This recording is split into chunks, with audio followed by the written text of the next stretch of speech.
All right, what's up, everyone? Welcome to another episode of Offbeat Podcast. I'm your host, Jorge Ambriz, and it's good to be back. It's good to be back in front of the camera for a while now. As you guys see, my wife and then my co-host, Darlene, they've been doing a real amazing series. Honestly, they've done an amazing job in my Woman of God era, where they've been sharing nuggets, wisdom, personal experiences. If you haven't done so, man, go back and check it out.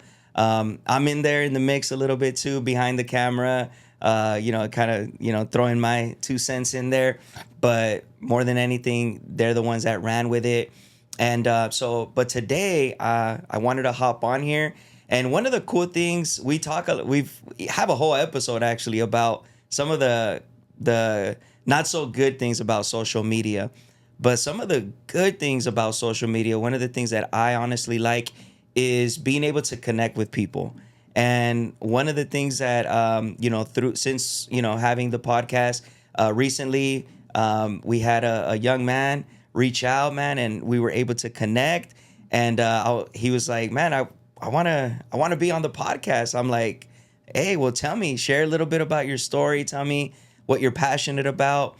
And, so we connected through social media. And I'm like, bro, come through. He's local. He's in the area.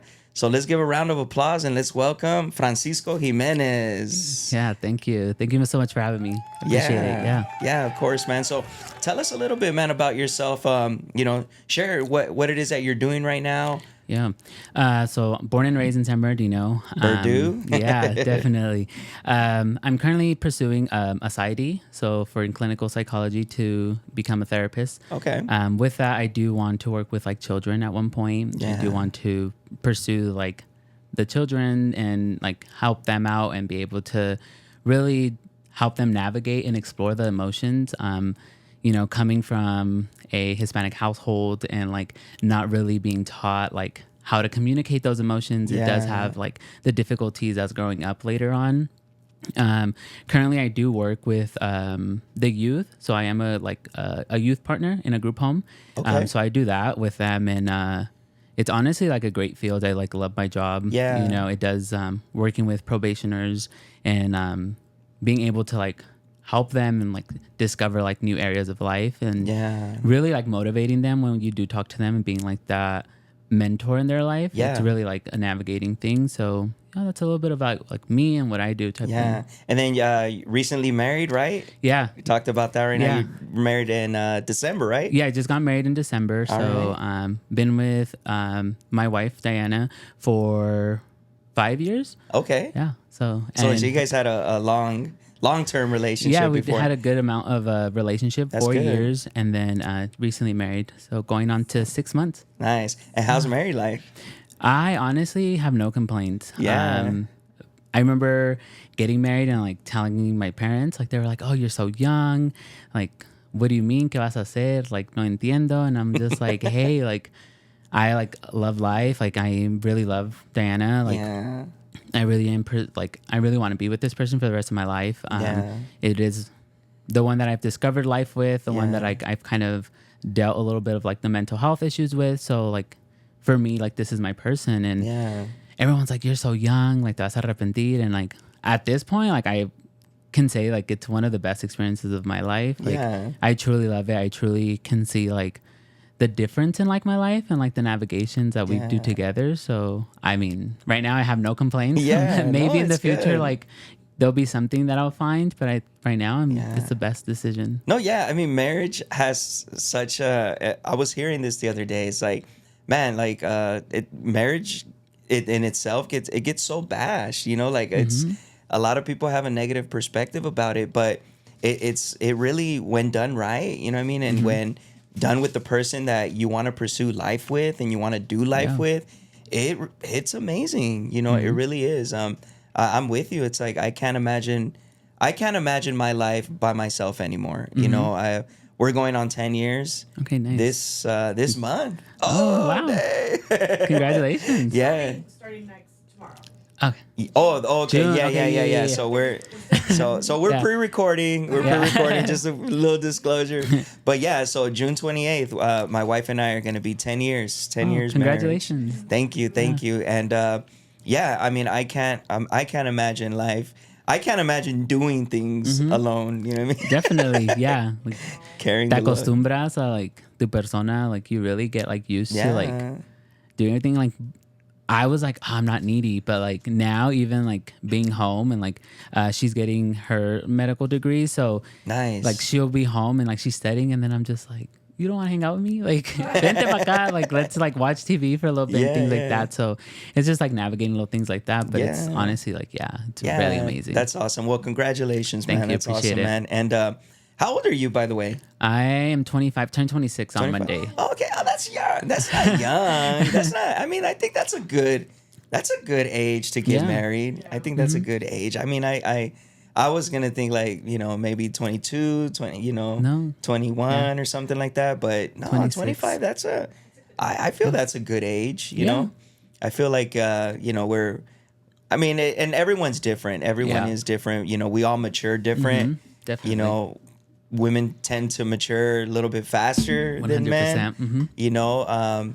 But today, one of the reasons why we really wanted to, pursue this podcast and do it with you is because I think we both share a passion for men's mental health, 100%. Yeah. right? And so share a little bit, man, about your experience as far as how that passion became about, with you to say, man, you know what, this is something I really want to help other people with. Yeah. I think for myself, I've gone through like the mental health aspect. I've gone through like my own mental health struggles.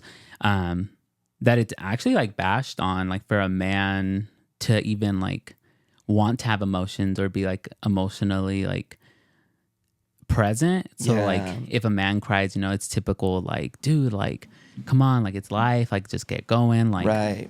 keep it up type thing.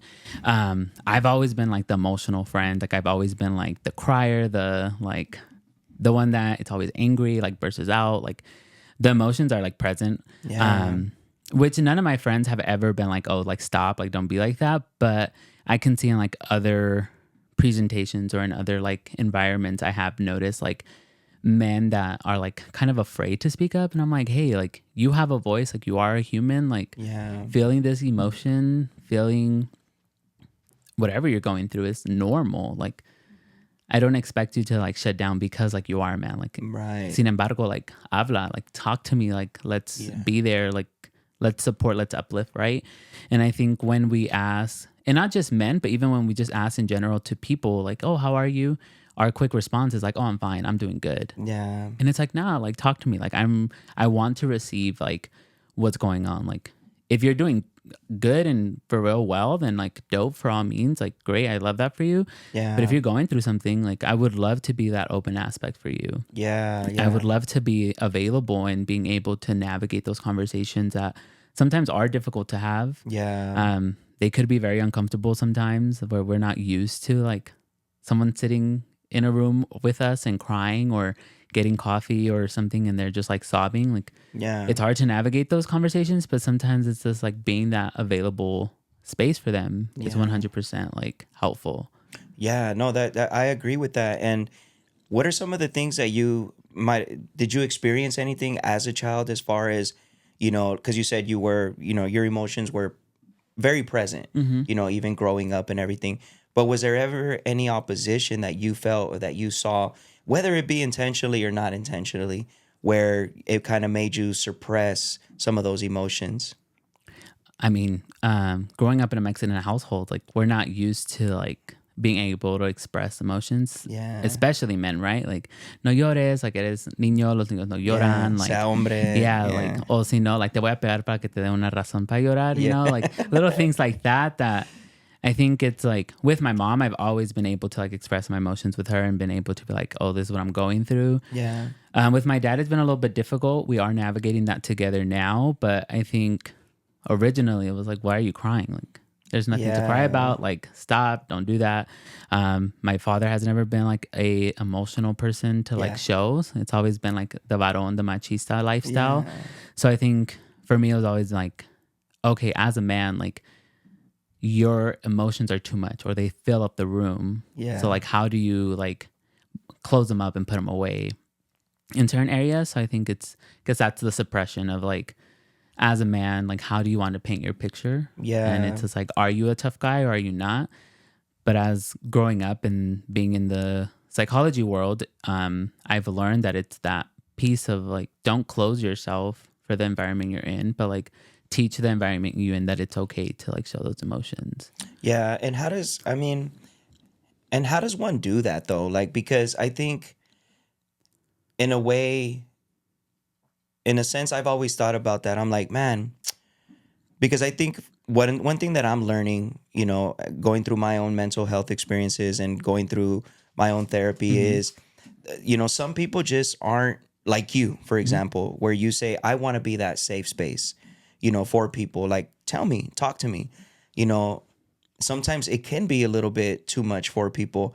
So how do we learn to like, okay, you know what, like, I have these emotions, I'm feeling these things, is it safe sometimes to be like, you know what, maybe I should guard my emotions a little bit here, but how do I look for a safe space to be able to get these emotions out, to express these emotions?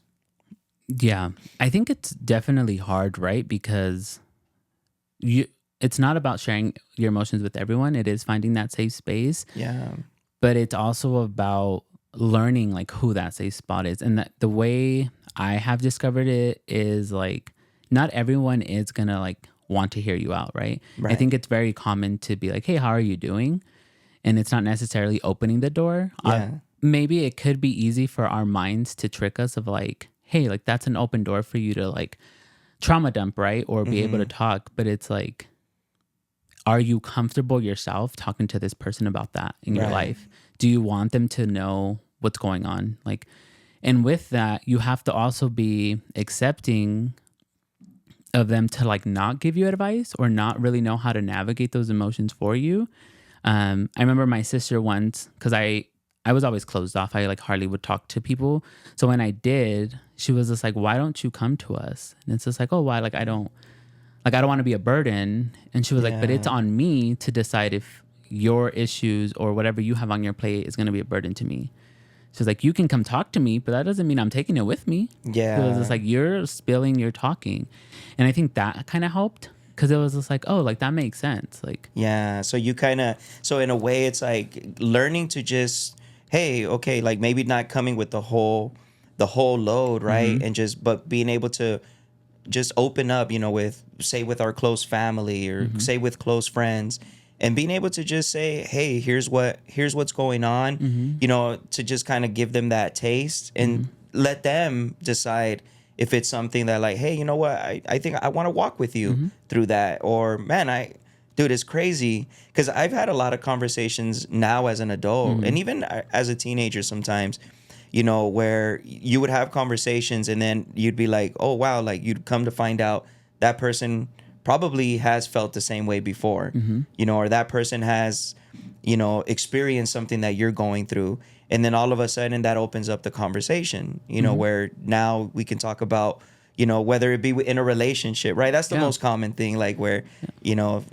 boyfriend, girlfriend or something. And, man, this girl's making me feel this way and that. And so those little feelings, start to, open up and then you begin to get like mutual ground with people and your friends. And then you guys can start talking about, those type of things. And I feel that if we were better at doing that, but as men, sometimes it's so hard. It's so hard, man, to find the right people, to connect with the right people. And a lot of times because we've suppressed our emotions for so long, we've learned to survive basically, on just suppression.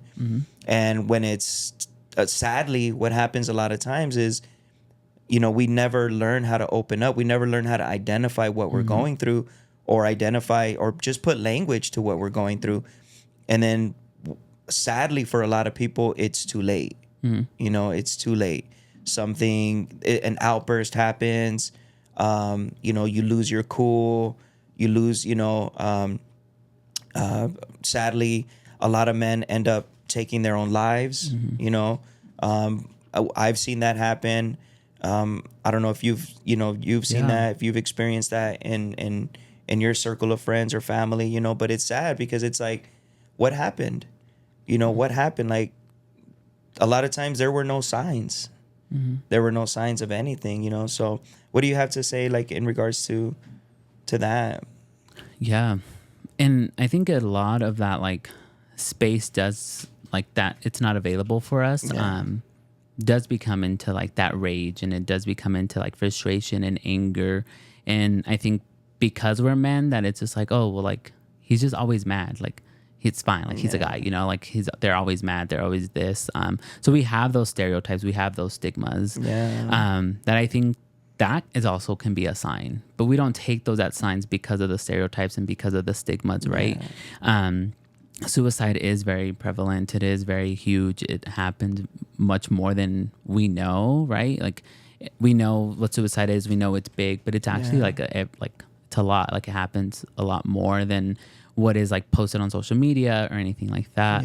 I think with having those spaces, it's navigating, like, where you are, right? Like, where is the space that you're giving yourself that, like, area of talking to? Because we have been taught to suppress. We have been taught to, like, just box it up, put it away, and, like, we don't have to talk about it. And I think not every friend that you come across is going to be a friend that you want to talk about, right? Not every friend's going to share your experience, and I think that's what makes the uncomfortable conversations. I don't. On Instagram, I reposted a post and it said, when you ask men how are they doing, like, be open to hear, like, their conversation, right? Because often, like, if a man, like, if to me, it's very normal. Like, if I go to one of my boys and I'm like, hey, how are you doing? And they're just like, bro, I'm having, like, a really hard time right now. Bro, like, talk to me about it. Like, what's going on? Like, I'll send paragraphs, like, back and forth. Like, I'm chill. You want to hop on a phone call? Sometimes phone calls are a little bit harder for people because I feel like waiting for a response or, like, not hearing anything, you're, like, impatient, like, anxious, right? Versus a text is a little bit easier, in my opinion, at least for myself. But I think it's part of, like, where you are in the environment, like, because it's, like, hard, I guess, the way I'm saying, because there's not really, as men, it's just difficult to find it. Like, it really is, man. And I always share, my experiences, and, I always look back. I always look back, and I always try to, like, relate things, and not so much to get stuck on the past, but I always try to learn. What behaviors I used to display. So I always try to look back as a kid and things like that. And one of the things that, I learned very early on. Where I wanted to be emotional. I feel I was like that too. Like my anger outbursts, like, they were out there. When I was sad, it would be out there. When I wanted to cry, like, it would be out there. I remember that. And but it's sad to say that, a lot of times, most of the time, it was received with more backlash. So there was always that fear, of, like, if I act out in this way, what is going to happen to me? There's a consequence tied to that.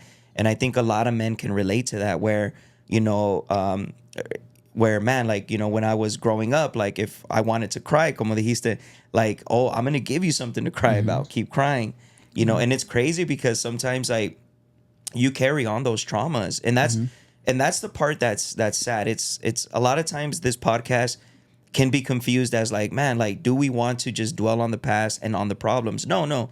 We want to look at the past, learn the behaviors of the past, to try not to repeat them. 100%. Because the thing is that whether we know it or not, like, the things we learn as a child, eventually catch up to us, or they show, once we become a husband, once we become a father, once we enter into maybe a hostile work environment, right? Or in college, or in high school, or, or down the line, you know what I mean? Like, when there's conflict between family, whatever the case or whatever the scenario may be, but those behaviors that we never dealt with, eventually, man, like, and that's where you see, like, I always tend to, people can probably, like, say, probably criticize me for it, but I always look at things that happen, like, let's say on the news, like a crime. an outburst, right? Or even, like domestic violences that happen and stuff like that. And this is not to take sides or anything, but I always look at those situations and I always look at it from a different perspective, because I always look at it like, man, what's that person's story? Or what were they going through? What was going through their mind? There's something that happened that eventually just set them off, and it hurts, because I do look at it like that. I look at it like, man, there's trauma in all of us, but sadly there's trauma that sometimes, man, people just never recover from, and they carry that and they never find an outlet, because they always hold on to that fear, that guard. They're like, no, no, no, if I let this out, if I show this, you know what I mean, then, oh man, like, what are the consequences going to be? Definitely. Yeah. And I think that's part of it, right? Because we, as a society, don't always have the resource of like being able to like seek therapy or be able to have like those open conversations. A lot of our trauma does stem into like anger and frustration and possibly like behaviors that we don't want to. Yeah. Domestic violence is huge. It is something that happens commonly. And I think it does, and I get your perspective on it of like, what is the other person, like the abuser, like what are they going through, like what caused them to get to that point, right? And it is part of the trauma, I would say, that that just comes with the fact that it's normal, because a lot of the individuals don't come into the mental health world and they don't get that help, that it stems into them acting out on like victims that don't deserve it. No one deserves reality. Like no one really deserves domestic violence. Right. No one deserves violence at all. And for those that like do go through that, like I hope that you never have to go through it again. 100. And like you do get that help that you need in times like that. But also it's the abuser also, like where do you go? Like how can we help that individual? Yeah. Because it's just not okay. It's not fine. Yeah, no, 100%. I agree. And how, in your space that you are right now, because I know you work with you say you work with youth, right? And honestly, man, like that's an awesome field. Just kind of backstory. I love it because I feel like I benefited from people, because I went through the juvenile system. I was on probation. I went through counseling programs while I was in juvie. And honestly, like there were seeds, maybe the change didn't happen right away, but within those programs, seeds were sown, where I was able to see a light at the end of the tunnel, where it gave me like hope that, you know what, I don't have to end up like this. Like I can make a change if I truly want to. So I commend you for that, man. Like that's good. So, but with that said, what are some of the things what are the goals that you wish to accomplish while in there? Like, what is your heart's desire to when you look at these young men, and because you work with both men and women, or mostly just males? Mostly just males. Okay. Okay. So yeah, so perfect. So when you look at them and you see some of the things and some of their behaviors and things like that, what is it that you see, and what is it that your heart's desire wishes for them? Yeah. With them, I see a lot of frustration, a lot of anger, right? I think we're accustomed to like the environment that we grew up in. Yeah. We get to like wherever we grew up, that's normal to us. That's normality. That's what we do. That's where we're used to. So when we see change or we see a different outlet, we're just like, wait, what does that look like? That's not in my hood. That's not in my neighborhood. That's not where I grew up. Like, right. So when I talk to them, it's like frustration. It's anger. It's like, well, like, you don't understand me. And it's like, 100% I don't. Like, right. Like I was never in the system, so I don't know what that looks like. I don't know how that feels. But when I talk to them, I'm just like, what do you want for your life? And they're just like, well, I want to do good. Like, I want to do better. And I'm like, you could do better. You could do good. Like, and they're like, what? This is like, when I go home, I'm going back home to that. And it's just like 100%. But that doesn't mean that like you stay in that area, right? Like, it doesn't mean, like, I know you're not 18 yet. You can't just move out and it's expensive. But I was like, I wasn't born in like the best neighborhood. I wasn't born Yeah. in like the best city, but I was giving some type of like outlet. Like I could do X, Y, and Z still. I could Yeah. pursue what I want. And it's more of a motivational talking with them. Like I do sit with them and like sometimes they do get me frustrated with the aspect of like, you're doing good and you like backtrack a couple because it's like you didn't get what you wanted or it didn't go the way you wanted. And it's just like, dude, like that's not how life works. Life is gonna throw like rocks at you and you're gonna like stumble and you're gonna fall, but Yeah. it's up to you to get up, right? So I think it's more of like the motivational aspect that I go into work and talk to them a little bit of like, where can we take you? Where do we navigate? How can we get you out of the system? Yeah. Some of them want it. Some of them, it's like, this is life. This is what I'm used to. Like, I just got to do like my program and then I got to go back home. Yeah. They still kind of get a little bit of knowledge and they still kind of get that Yeah. feel of like, oh, I could do better. But honestly, it's just like, for me, it's just like the motivating and how can I help how it can be. Yeah. No, yeah, it's right now as you were talking, man, like it was taking me back. Like, Mm-hmm. cause yeah, I mean, when you're in that lifestyle, when you're in the system, it's you really do close yourself off, to any possibility that there is something better. You kind of give in to, well, you know what, like this is, and I think part of that is, and I think this is where we have to be better as a community, because I think that one of the things is, I feel that for me, I looking back when I was in that lifestyle, was I feel that for once I felt like I was good at something. And it's sad to Mm-hmm. say, but you feel like you belonged, you Mm-hmm. felt that sense of belonging. You felt that sense of like, this is actually what I'm good at. I'm in here. Obviously, I'm not that good at Mm-hmm. it, but it's a lifestyle that I can probably accustom myself to. And it's sad to say, but a lot of young men that enter into the system, Mm-hmm.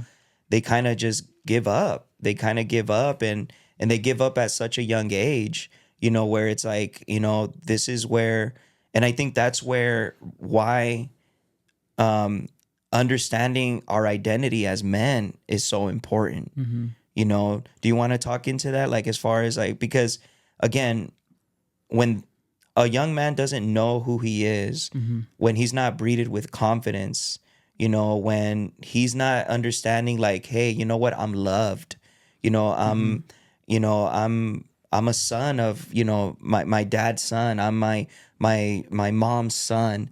This is who I am. I belong to something. This is my family. But a lot of kids don't have that. They don't Mm-hmm. have that reassurance.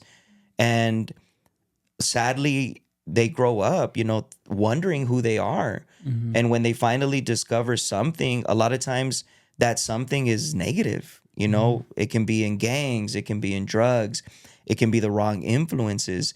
And they could say, but man, you know what? I'm actually good at this. I can Mm-hmm. see myself doing this regardless of the consequences, because at least like this, at least I know who I am. Mm-hmm. Yeah. And you brought up a good point about how like a lot of them really don't know who they are. Because I have conversation. I'm like, like what was it like back home? Yeah. Some of them aren't only probationers. They are in the like foster care system. They are in like the adoption process. So they really don't have that sense of self. And it's more of like, dude, like, what do you want to do? Like, what do you like? A lot of them love sports, but they've never been able to like play sports. And it's just like, unfortunately, like at school, you can't play sports due to like you being in here. But like, I don't know much about sports, but I'm willing to watch a YouTube video with you to like learn how to like throw a ball, and then maybe we can practice together. Yeah. So it's really like helping them navigate and learn who they are, right? Yeah. Like, what do you want to do? Like, what do you like? Um, it's really helping them discover who they are. And some of them are like, my lifestyle that I had out in the world is who I want to be.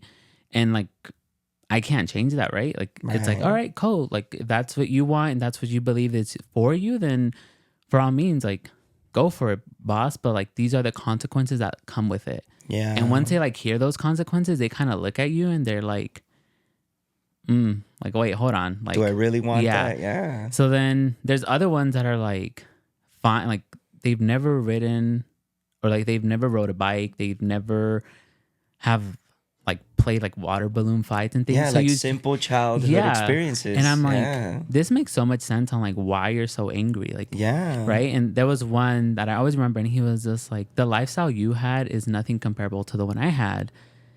And I was like, oh, can you tell me a little bit? And he was like, dude, you've done so many more things as a child than I ever have. And I was like, oh, okay. Like, what do you want to do? Right. And he was a 17-year-old boy, and he was like, I want a water balloon fight. And I was like, oh, dang. Like, it's really something like so small. Yeah. And it was during summer, and I was like, all right, like, we'll bring water balloons tomorrow. And I was like, I won't be here, but like, if like the staff that comes in, if they're willing to like just let you guys play, then for all means. If not, then I'll ask to see if I can stay a little bit longer. Yeah. And then the next day he was like, bro, thank you so much. Like, it was so much fun. Like, and it was at that point where I was just like, it's like the small little things that like will literally like help them just like Yeah. navigate a different perspective of life. Give exactly a different perspective of life, man. And it's so true, man. And because sometimes you harden yourself, and I think that that's the problem with suppressing our emotions, as kids, and us as parents not allowing our kids to express those emotions. Like, we run that risk that, you know what, like I hardened my heart at a very young age. I was a very hardened young man, where I remember getting to the point where I was just like, you know what, okay, this is who I am. This is what I'm going to be. And it led me to make a lot of mistakes, but it reminds me of, like, I don't know if you've ever seen that documentary. It's called They Call Us Monsters. Have you ever seen that one? Mm-mm. Dude, it's a really good documentary. It's about it. It follows the life. They're all inmates in the juvenile system, but they're awaiting trial so that they could be tried as adults. Okay. And it's like, it follows about like 4 or 5 of them, and they're actually I want to say like most of them are out already. This documentary was years ago. It was like, I remember exactly, like maybe mid 2000s, I want to say. Okay. But a few of them are out, and a few of them have done podcasts already. Okay. To talk about their story and everything. And but that documentary, every time I watch it, it makes me cry, dude. Oh, wow. Like, it really makes me cry because it just follows. These young men are like 14, 15, 16 years old, and they're facing life. Life without parole. Their whole lives are just done. Pretty much. They're facing, like, that's gonna be it. And but in that program, in the documentary, it's basically a director working with them and doing activities with them, pretty much, like real basic activities, writing a script, writing a play, doing different little things with them. But you could see their faces, like you could see their excitement, you could see their childlike behaviors. Yeah. And how a lot of their childlike behaviors. But I remember in one certain scene, there was one like where he just was messing around, like one of the guys. He was having fun, but he was just messing around. And so finally the director kind of like, hey, like, can you stop doing that? Like, we're trying to concentrate here and you keep doing this. He was messing with his ear or something, and then, but in the camera, it just shows, like, and that's where I focused in. Like, I see his reaction, the kid's reaction, and it was like an automatic shutdown. And it's crazy because, like, how through experiences you can pinpoint certain things, and it's like, dang, like, you know what? Something triggered him, because a normal kid, he messes around, and you be like, hey, stop! You gotta stop, and they're like, okay, but then they go back to normal. They continue to be a kid. But when you have a young man with trauma that has suppressed emotions for years, when he's received with a correction, when he's received with a consequence, it's like the end of the world sometimes to them, because they feel that now they have to defend themselves. Now they have to guard themselves, because they don't want that feeling to come back ever again. Have you ever seen that or experienced that? Yeah. So a lot of my boys are like aggressive, like they'll yell, they'll cuss you out type thing. Yeah. And I think it's part of that, right? Because it's just like, I am going against what they want to do. Like, right? Like, some of them, like, sadly, like, they like drugs, and it's just like, dude, you can't do that. Like, Yeah. And they're just like, but I'm not doing it. And I'm like, look, you are, you're not. Yeah. I can smell something, and it's not a smell that's very common in the house. So like, if you are doing it, don't do it. Like, and these are like, again, the consequences that come with it. Right. But it's like, believe me. And it's just like, are you seeing the evidence that I'm giving you? And they're just like, yes. And I'm like, so you are aware that I have proof that you're doing it, right? Yes. So how do you think I'm going to perceive that? And they're like, oh. And they kind of like look at you. And they're like, I don't want to talk anymore. And it's just like, all right, cool. It's like, boom, shut Yep, off. they shut down. They like go and they're just like, yeah, it's because you're like always like picking on me. And you're always, so they start like being that aggressive. They start like, and then you'll just be like, dude, like it's not. And then they'll cuss you out. And then it's like, all right, dope. Like you're in your defense mode. You're like, I need to protect myself because, right, I got caught. And then it's just, so then I go in and I'm like, hey, you good? You want to talk? And they're just like, nah, bro, like you just always tripping. And it's like, let's talk. Like, it's like, it's not that I'm tripping. Like, you know, you're not allowed to do that. You got caught and it's cool. Like, at the end of the day, I do have to like log it and I do have to like put it on like paper because it's part of your probation. And it's not that I'm like snitching on you, but it's like because I care about you and because I want you to do good and because I want you. And then they kind of see it like, oh, like, yes, it's part of your job, but you're not doing it because it's part of your job. You're doing it because you care. Because there's probably people that like don't mind it, right? Like, and it's just like, your job here is to like make sure they're not doing these things. But like once you sit and you're just like, I'm not snitching on you because I want to. Like one, I do have to, but it's also because I want you to do better. Right. And it's like part of that. Like No, and I think it's because a lot of times, and not just those that are troubled youth, but just people in general, the people that were meant to love you, a lot of times they were your enemies in the sense of, you know, where they neglected you maybe. You know, a lot of men went through rejection as a kid. A lot of men went through, you know, different abuse, you know what I mean? Sadly, you even see it. Men have even gone through sexual abuse. You know what I mean? And it usually typically has always been through people close to them. You know, it's not so much like, you know, so it's very easy. And that's why it's very easy for young men to close off, you know, once they get of an age because, and like that, like where, why don't you want to talk about it? No, like you're tripping. It's not like that. It's just that they've trained themselves to shut off. They've trained themselves to say, man, you know what? Like, I feel like I'm being attacked because the people that were closer to me before, that's all they used to do. You know, so any sign of real love, you know, because that's real love. Like, you know, not real love isn't like, oh yeah, here, do this, or here, do that, or yeah, do this, like, oh yeah, come on, be down, or you know what I mean, and I'm gonna get you locked up, and I'm gonna get you, you know, I'm gonna fry your brain, and I'm providing you with. That's not real love, you know. Real love, and, you know, it took me a long time to understand, but real love is, you know, when people actually care about you, and tough love, a lot of times, you know, is the best type of love, you know. But because the way they receive that tough love as growing up as a kid, you know, it's taught them to suppress their emotions. It's taught them to hide. It's taught them to think that authority is the enemy. You know what I mean? Like, and so I have to defend myself, you know, against that. And sadly, that's why, you know, we see a lot, especially in our surrounding cities. You know, you see a lot of young men, once they enter into relationships, I have such a heart for that because I really do see it, man. I see a lot of young men when they enter into relationships. I feel like that's where their problems really start. You know, when they get into these, maybe they get a girl pregnant, you know, and then now they're a child waiting on a child, you know, and I don't just say that age-wise, but I say that even mentally. You know, there's a lot of men out there, but that still think like a teenager, you know?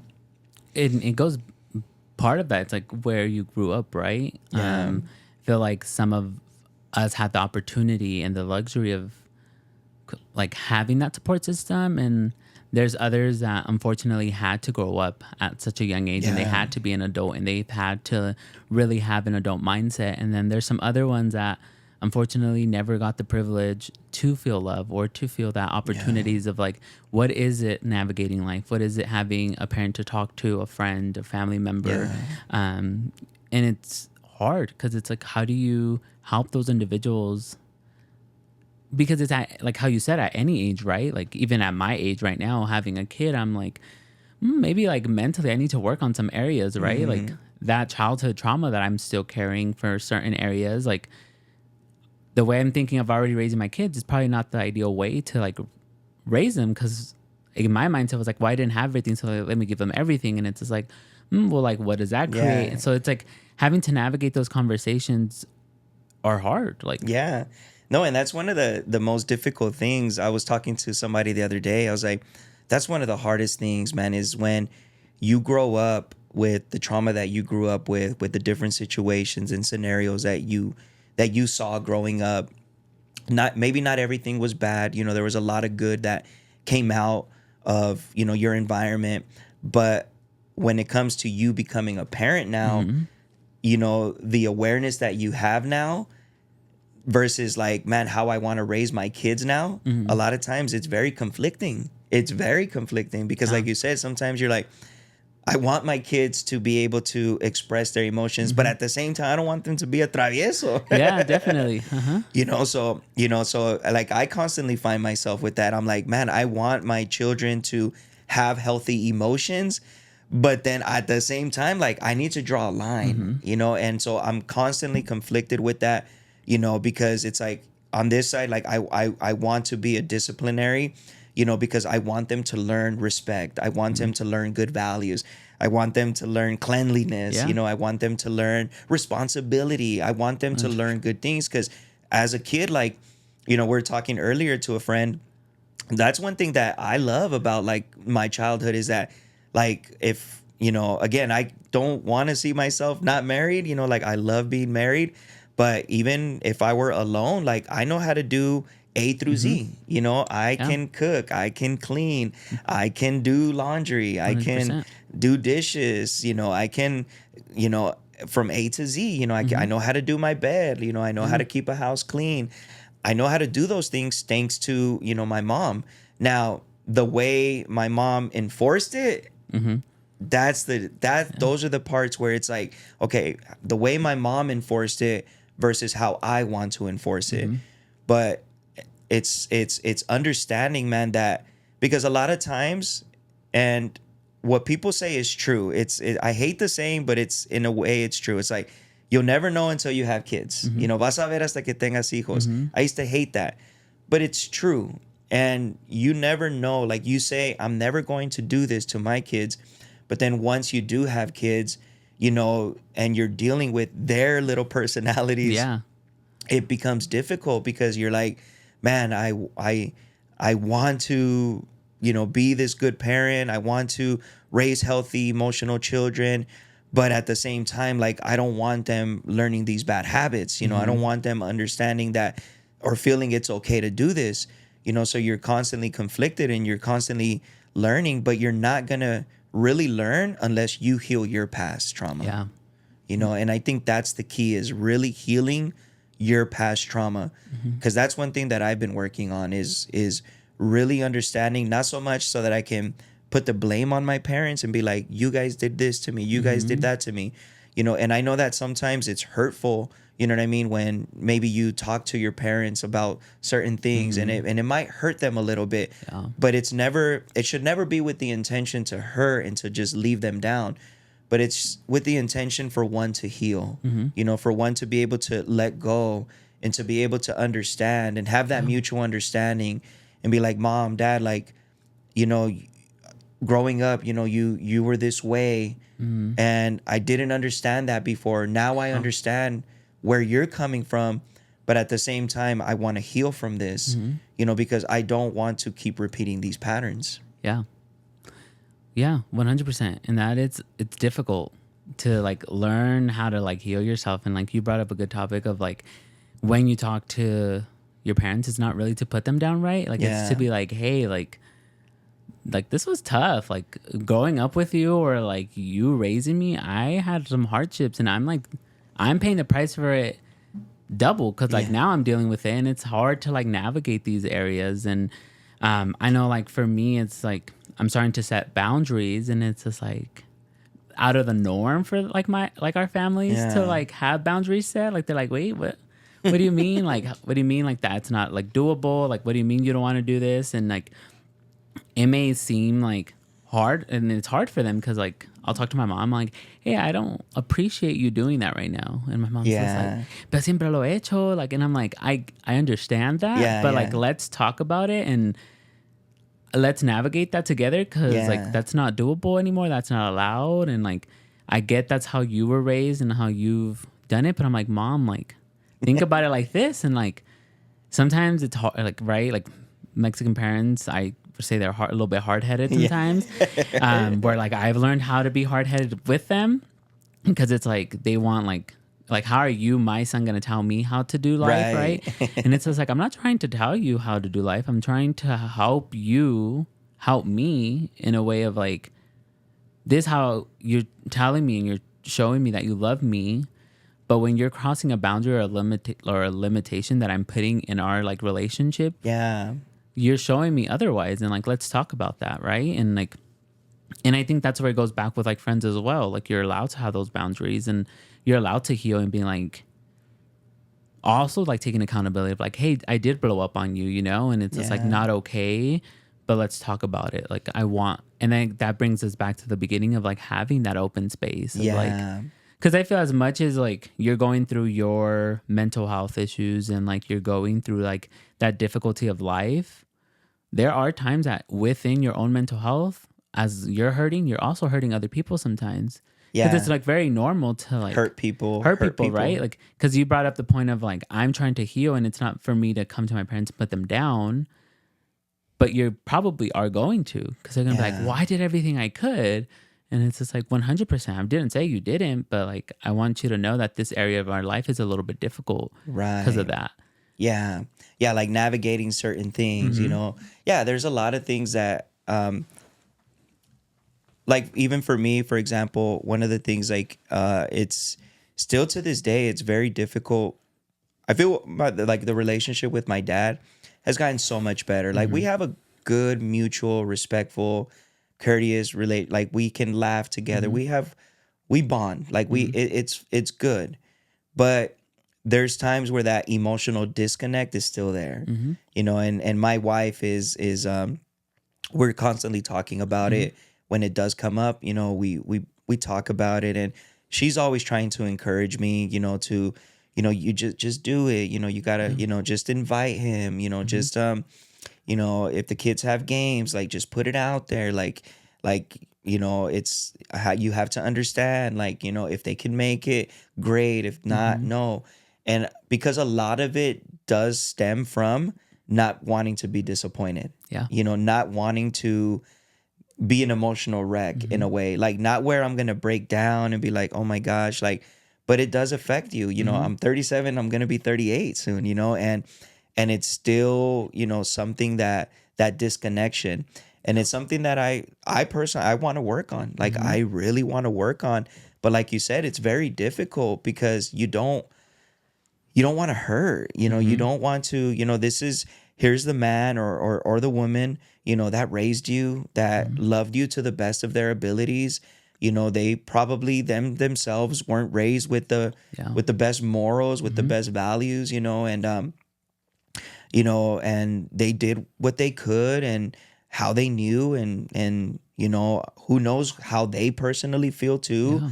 They might not express it, you know, but I think even a lot of Hispanic parents do live with guilt. You know, they just don't show it or express it. But a lot of times I think that's why when we do try to talk to parents, sometimes we're received with defensiveness because it is a wound that they know is still inside, even inside them. Yeah, no, 100%. And I agree with that fully. I relate to you of like the relationship with your father. Like that's kind of how we are, right? Growing up, I've always been distant. Like I was always a mama's boy. So it was always like navigating to my mom. Like it was like easier for me to chit chat with my mom, like hang out. Like I would never really like hang out with my dad. Like I don't remember like much memory. Like my dad's always been present in my life. My parents are out still married, so he was home, but it was always like dad was like in the room, and it was like me, my mom, and my siblings. Yeah. So then, as like they started to move, like my siblings started to move out, then it was like me, my mom, and my dad, and it was just like me and my mom basically.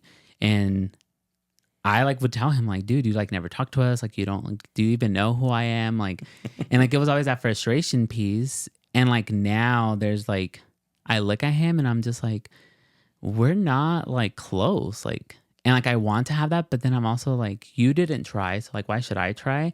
And it's like so lucky, Yeah, right? yeah. That's exactly what and happens. it's like so yeah. lucky to have our wives who we have, because even like my wife is like, you can't like guilt trip him because like Yeah. you're expecting him to be a certain dad, right?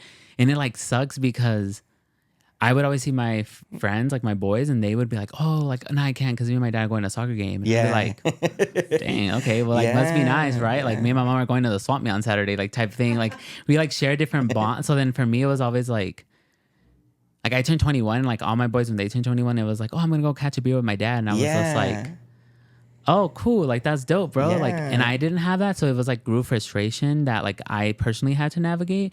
But then having Diane in my life, she was like, hold on, like, let's talk about it. And I would always be upset because it felt like my emotions were like invalidated, because it would always be like, you Yeah. can't really be upset at him for like trying to be like the father he was being, you know? And it was just like, I understand like where you're coming from and I understand you're hurt, but like he also like worked like X amount of hours and he also Right. did this. And I was like, you just don't get it. And like, that would be like my quick shutdown, right? That's typical. That was mine too. Yeah. Like, that's So then like when you talk about it, and like now it's like easier to like have those conversations, because it's just like, you know what, you're right. Like I was being hard-headed. I didn't want to believe that he tried. Like I just wanted to be like, it's my way or the highway type thing. Yeah. So I get it. And it sucks because not inviting them, it's because you don't want to be disappointed, right? Yeah. And it's hard to be open to like not having expectations for people. Yeah. Because I think, I don't know if you think the same, but for me, it's like you weren't present, so I want you to be present, and I'm opening for you to be present, so you're not being present. Yeah. Yeah. Especially, Sucks, right? Yeah. Especially because when you personally see how doing the work, because I think that's kind of like it's in a bit it's selfish, and I know it's gonna sound selfish, but in a way it's like, man, I've done all this freaking work. Like you have no idea the work that I've had to put in. Like there's been moments where I've almost lost my freaking sanity, you know, like where I thought that I wasn't gonna make it, you know, and here you are like just chilling like if nothing happened. You know, and so it hurts because, you know, it's like, yes, you're you know, with therapy and everything, you know, you begin to validate those feelings that you've been feeling for years, and you begin to speak them with no judgment back, you know, and it there's healing in that. Don't get me wrong, there's great healing in that. But then at the same time, like to the people that you want the most, because they matter, you know, and I think that's what's hard is these people matter. Your parents matter. Your dad matters. Like we love them, and to not have that like same energy back, like where, hey, you know what, like I'm gonna do the work too, son. Yeah. You know what I mean? Like I'm gonna be better. Like I'm gonna do better. Like I see you doing the work. I see what you're doing. Let me try to. I'm gonna start working on the things that I need to work on. And I think that's what hurts is that you don't see that same energy. You don't see that same commitment back. And it's hard. It really is, you know, and that's why I know a lot of men like that. You know, I always try to encourage a lot of men to seek out, especially even if it's not someone maybe close to that you can confide in, but seek out therapy. You know, therapy has been one of the best things and the best decisions that I've ever made in my life. You know, starting therapy, going to therapy, continuing therapy. To this day, we still do therapy, you know, once or twice a month, or sometimes we skip, sometimes. but it's something that we try to routinely involve in our life. We do more therapy than medical checkups. Why? Because I've come to understand that, man, as a dad, like, I want to change the story. Not that not that I'm better than anyone, not that I'm better than my parents, not that I'm in competition with them.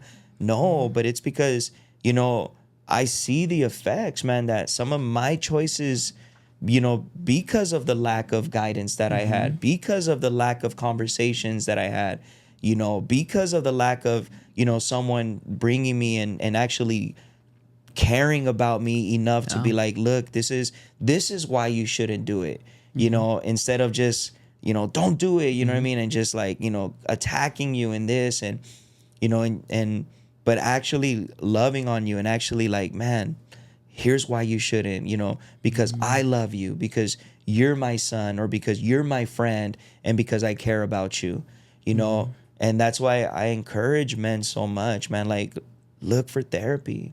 Look for therapy. Like, get counseling. Get it. Before you try anything else, like, do that first. Yeah. And it's growing with like being comfortable with talking to people, right? Because like the way I see therapy, it's gonna be hard the first couple of sessions. Yeah. And necessarily it's not basically you not being comfortable. It's sometimes like the therapist itself who makes the room comfortable, who makes the room safe, right? And like even like when I see clients, I always tell them, right, like because I'm still in the training process, so when I talk to them, I do have a supervisor I go to, but I tell mine, like, if I don't make you feel comfortable, if the room's not available to you, if like this hour feels draining, then like either like be open and tell me like, hey, I don't like X, Y, and Z, or I didn't like how you did this, right? Not that you're my project or my experiment, but the way I see it is like, I want the room to be safe to you. Right. And if it's not, you can always fire me as a therapist or as your clinician, and like, we'll help you find someone that like fits you. Because in all reality, the truth of like life, it's like not everyone's going to be able to like feel comfortable with you. Right. And there's going to be times where like, as like a therapist, like I know that I'm not always going to relate to my clients, and I'm not always going to be the perfect match for them. Like, it's kind of like a relationship that you have, right? Of like, do I feel comfortable going to this therapist and like talking about certain scenarios, right? As a therapist, you know that there's certain conversations that you're just not experienced on, and like, if you know that you can't do the work, then you refer out and be like, hey, you know what? Like, honestly, I see our relationship and I know I can take you far in this area, but you really want to work in this area and I'm not knowledgeable in that area. So I feel like it's best to find you. But in that process of like, if you, as a man, if you believe that therapy is a little bit too much for you, I would say even like talking to a friend, kind of start off slow, feel the vibes, feel how that feels comfortable, how to talk.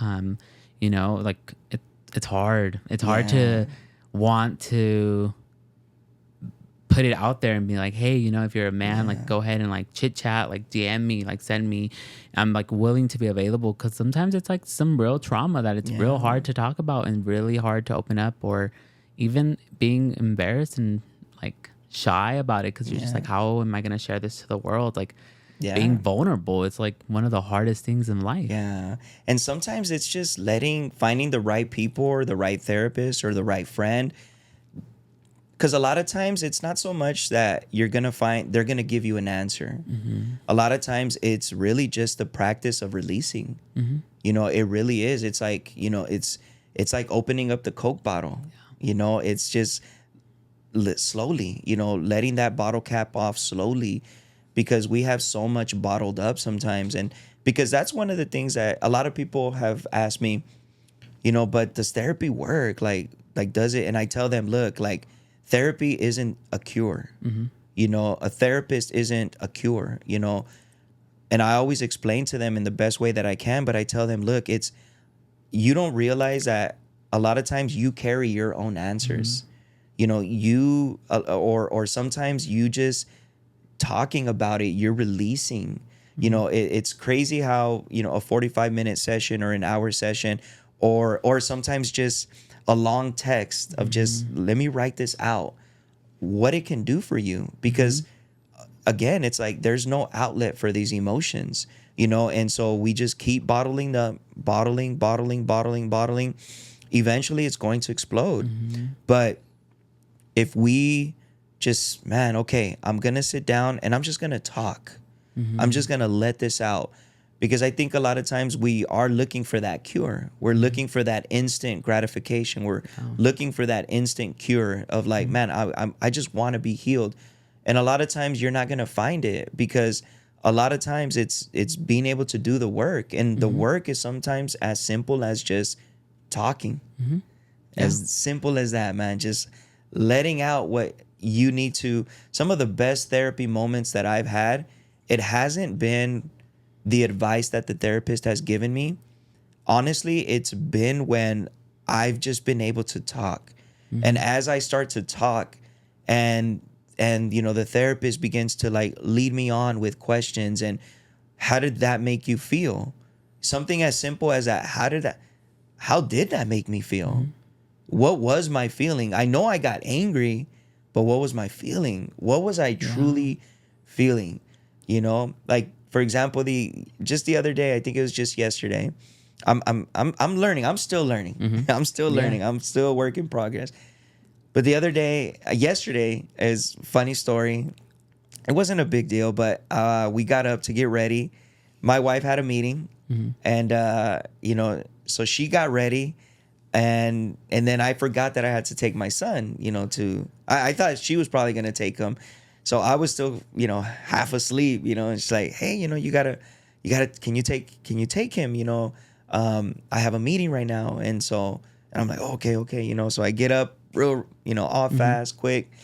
And I'm like, you know what? I'm just going to take him. And from there, I'm going to go train. I'm going to just go work out. But I didn't want to go on an empty stomach trying to change our eating habits. So I'm like, man, she's there and she's just making her coffee and everything. And, my son was fed already and everything. And I'm like, man, like, help me out. I'm over here rushing in my mind though. Yeah. But my sister-in-law was there already. So I didn't want to make her look bad or make a scene or anything. So I fix up my breakfast real quick. Boom, boom, boom. Make a protein shake, get an oatmeal. And I'm like, all right, Ezra, let's go. And I'm like, all right, see you guys later. Normally, what I would have done was I probably would have just held in my anger, that moment. I would have probably just been like, oh, she didn't even make me breakfast. She didn't even try to help me out. She's just trying to boss me around, blah, blah, blah. But then you know what? I'm like, no, that's so petty. It's so petty. So I'm going to express what I really felt, because was I really angry? No, I wasn't angry. It's whatever. What I really was I was sad, And so I told her yesterday, I'm like, hey, you know what? You made me sad this morning, right, man? I'm like, hey, you made me. She's like, why? Why? I'm like, well, it's because, and I explained to her, it's because, I didn't see, you didn't even try to help me, get something ready for me. You see me rushing, you see me. So it made me kind of sad because you weren't thinking of me, But that's really what it felt, But a lot of times as men, what we do is we turn it into something that's not, because our emotion is to get angry. Yeah. And it's see my wife. And then that can easily turn into, see, my wife never does anything for me. And it's dude, she did 20 good things for you. You're going to let that one little thing mess you up. And that's one of the things that therapy has really helped me with, is to really understand that it's okay. And she has been a huge part in that. My wife has been a huge part in that. And that it's okay to express, you're not gonna hurt me. If you say something and it's valid, I want to hear it. Yeah. If it's something that I did to, make you feel a certain way, I want to hear it, because how am I gonna be better? How am I gonna help you? Yeah. And I think a lot of times men have to understand that it's not so much that people don't want to validate your feelings. It's because the feelings you're portraying are giving off different signals. So, and women aren't mind readers. Our girlfriends, our wives, they're not mind readers. Our parents aren't mind readers. Yeah. Nobody's a mind reader. We need to be able to find how to communicate these feelings, these emotions, so that we can correctly express Yeah. what our emotions and what our feelings is, instead of just that one where if we're sad, it turns into anger. If we're insecure, it turns into anger. Yeah. Any emotion, we're so good at just anger, anger, anger, anger.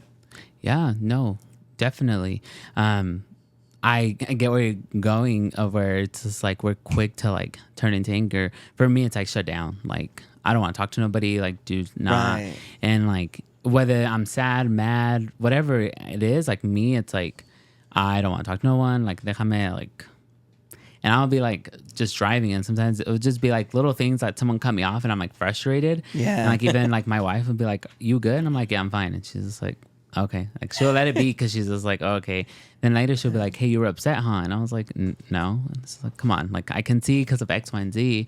And I think it's hard to navigate those emotions and being willing to talk about it. Yeah. It does definitely. Being in therapy has helped. Being in that area of like, we'll like if you're sad, then like communicate Just say it. right? Like, Yeah. but it's like hard because it's just like, what about the rejection part? Like, well, you were sad because you wanted to be sad, and this is like, now knowing who your partner is, you're like, oh, are they gonna receive this how I would love for them to receive it, or am I gonna like get the reaction that I believe they're gonna give me? It's also learning your partner, learning who your family members are, who you're trying to talk to. Right. Sometimes, right, it's just like I'm very like, I'm gonna let you know I did not like that, but then it's also like they're gonna give me the reaction that I'm expecting, and it's like, where is that gonna even take us? Yeah. So So it's knowing it, and I think that's one of the mistakes that I made in the beginning when I therapy, counseling, and everything. It got me really excited, because I really did start to see things happen in my life personally, mentally, spiritually, emotionally. And so I wanted to kind of just pour that, like I wanted to, and I quickly found out that that's not the way. I have to still understand that, because just because you're feeling a certain way, it doesn't mean that there's only one way to process that. It doesn't mean that automatically has to be expressed, to that person or something. Sometimes it's just something you have to process with someone else, maybe, not so much iri chismear, know, definitely. but to just like, hey, you know what? And have those mentors, have those confidence, those people that you can confide in, to be able to be like, you know what? Like, I hear what you're saying, but yeah, you know what? In reality, like, yeah, you know what? The way you took that, like, that was wrong, and we need that too. We need that. Like, we don't just, and I think that's one of the things that kind of ruins things when it comes to mental health for men, is because sometimes we do get carried away, with how we share our emotions, or, how, or this is how I feel, so I just need to share it. And if you don't validate it, well, then that's on you. I think that's the wrong approach too, don't you say? Like, I mean, sometimes we got to be careful, like you said. Yeah, definitely. I think it goes with the piece of, this is something me and my wife have worked on, of like reacting versus like responding, right? So it's just like some things deserve reactions, some things don't deserve any type of response. Other ones deserve a response rather than a reaction. And something just sometimes doesn't deserve either. Like you're in a wrong, and right now I believe that if I respond to you, you're gonna react a certain way, and I don't think necessarily like that's what I want. So I'm gonna ignore it, and I'm gonna walk away. And when I believe that the situation it presents again to where I could talk to you and I could bring that response to you, then let's do it, right? Yeah. Like, but then also it's like when someone's giving you a response, is like, are you gonna respond or you're gonna react? And that's kind of hard to like know. So on TikTok there was a video that said like, your emotions are valid, but your behavior isn't. Yeah. And I really appreciated that one, because I was like, oh, like that makes a lot of sense. It's kind of like the reaction versus like response thing, but it's also like, just because you feel some type of way, the way you are going about it doesn't mean it's okay. Like, let's navigate that. But then that comes in with therapy, and you brought up the point of like, it gets you excited. Like the first 2 sessions, you're just like, oh wait, like I learned something new. Like, but you also go into it and trying to like do that with people, and then you can see that they're not healing, they're not in that realm, and you're just like, oh wait, like can't necessarily just accept you to accept me. Like you have Right. to like navigate slowly into it, being like, hey, I don't appreciate that. Yeah. Because like for me, it was always like, oh yeah, yo me dejaba. Like my parents, my family would always tell me things, and I'd be like, I'm like, all right, cool, whatever. Like, Yeah. and then I started to like knock things down and be like, no, like I don't appreciate that. And then they were just like, oh, but like you're just like, eres bien malo. Like no dejas que la gente te diga nada. And it's just like, well, let's like navigate that. Like, is it that I'm not letting you tell me how to do things, or is it because now I'm speaking up and like I no longer condone that? Yeah. So yeah, no, that's definitely true. Like you just have to really know, like, Yeah, you have to. Yeah, you have to give people time and give people space, because at the end of the day, like therapy, counseling, working through emotions, working through trauma. At the end of the day, it's like forgiveness. Forgiveness isn't for the other person. It's forgiveness is for you. yeah, Letting go, forgiving others. It really is more for you. Holding on to things.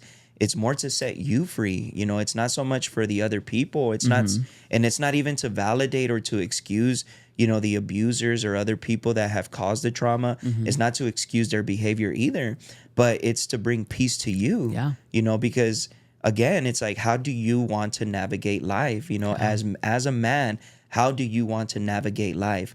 How do you want to, what perspective do you want to have in your relationship? If you become a dad, what type of dad do you want to be? Yeah. What type of husband do you want to be? What type of son do you want to be? What type of brother do you want to be? What type of human, in general, 100%. do you want to be? Do you want to be that?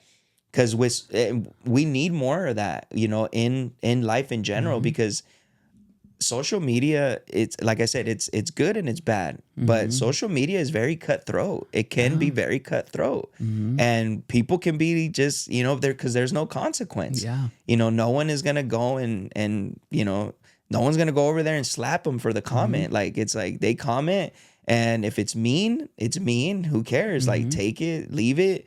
Who they hurt, who they bother, who they make uncomfortable, like, they don't care, because there's no consequence to that. Yeah. They're not seeing the consequence to that. But if we want to be better, then we have to be able to do the work and be able to say, man, what type of person do I really want to be? Yeah. If we complain about how our world is, what am I doing? What am I doing, to create a better world? What am I Yeah. doing personally to create a better society? Because we can complain about this, complain about politics, complain about our systems, complain about all this, but what are we doing, as personally, to, sometimes something as little as being kind to someone. Yeah. A lot of times we forget, like, that, how to just say thank you, how to just greet someone, something as simple, because we're so caught up in our own emotions. Yeah. We're so caught up in what we are going through, and it's valid. Don't get me wrong, like, but I'd rather do the work that I need to do, because at the end of the day, it's for my kids, it's for my wife, it's, and it's for me. It's for me. I want to be at peace. Like, I don't know about you, man, but it does get to a point where you get tired of living with yourself, man. Yeah. You Definitely. really do. You get tired of, like, dang, man, like, why am I like this? Yeah.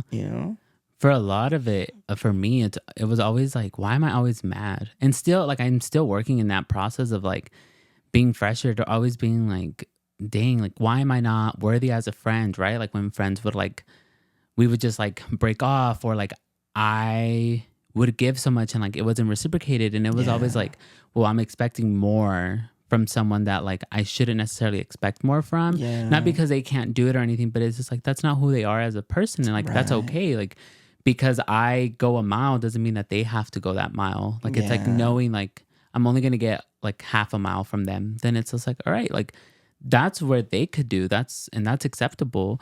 But it's also like growing up, it was like hard because I was always frustrated, and like it came out in the wrong times, and even like in like the professional fields, like for me, like the beginning stages was like really hard to navigate because I was like always like popping off, right? And it was like Fran, like you can't do that. Like you need to Yeah. like check yourself. Like you can't, just because it didn't work out the way you wanted doesn't mean necessarily you're gonna be like, well, like let me point fingers. And it's just like, no, like let's sit, be open minded, let's talk about it, let's have that open space for you to be like, hey, you know what? Unfortunately, I did not like this because of X, Y, and Z. Yeah. But if you're just gonna pop off, then like you're Yeah. reacting to something that has like nothing to do with reacting. Yeah. So no, it's definitely true of like you get tired of kind of like being who you are, because you're just like, I know I'm a good person, I know I have a good heart, but my actions say otherwise. And like Yeah. I can come off really mean sometimes. Yeah. And like, do I want that? Do I want that image for myself? Right. Yeah. So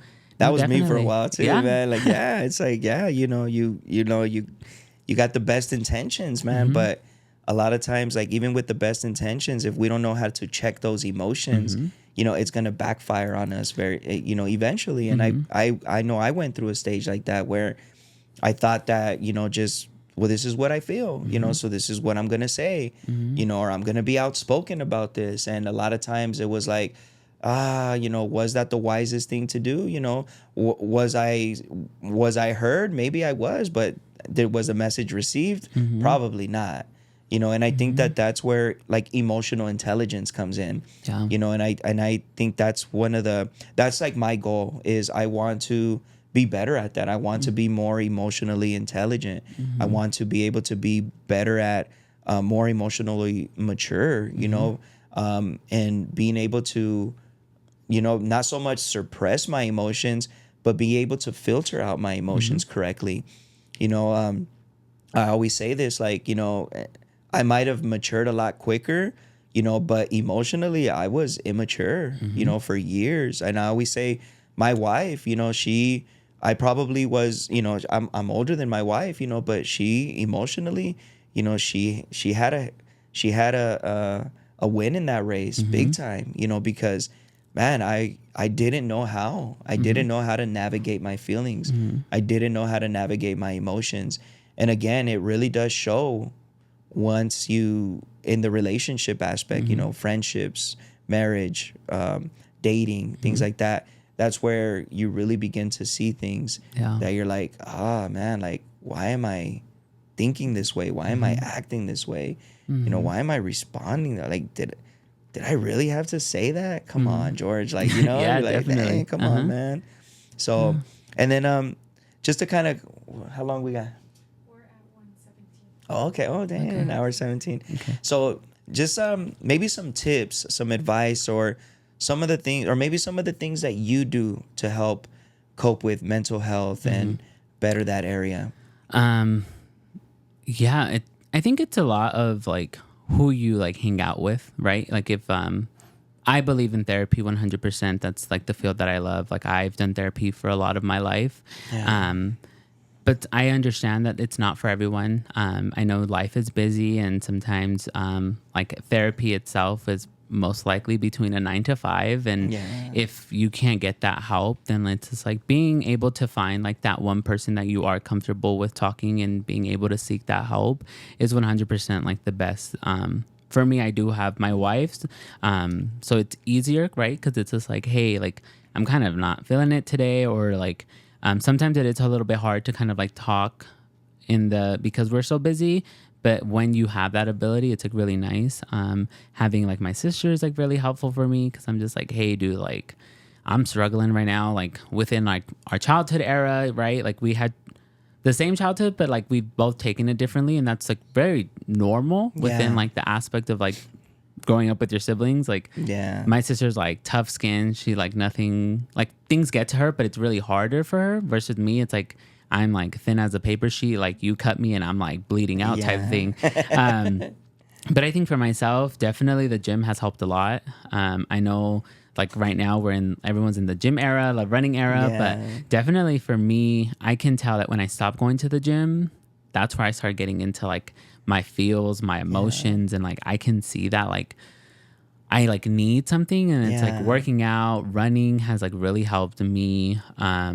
Even just chit chatting, I love to talk, so I could talk for hours. Like love talking, I love connecting with people, I love meeting new people. For the most part, when I do meet people, it is kind of like I need to catch your vibe to see if I'm comfortable in your like Yeah. environment. But for the most part, if like we click, like I'm like, hey, let's talk. Like Yeah. I love to be an open space for people. Like I don't know. For me, it's like háblame, like talk to me, like what you Yeah. going through. Like, can I help you in any way? Like, is there anything that you need?